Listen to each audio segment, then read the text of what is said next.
So your experience in new home sales help you with clients now when it comes to reading and learning your customers' needs. Other than that, what about knowing construction process? So that helps when we're actually, Jenny and I are both buyer's agents, and we are also selling agents. We're listing agents also.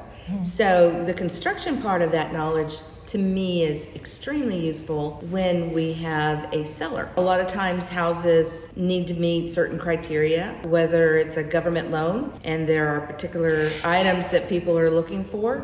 So I'm able to analyze and take a look at a house and try to match a contractor with maybe some repairs that need to be done fairly quickly. Nothing is a huge big deal to me because I've seen it all and I understand how the repairs go. And a lot of times we work with contractors that potentially can maybe be paid at closing, so it's not so hard on the seller during the process.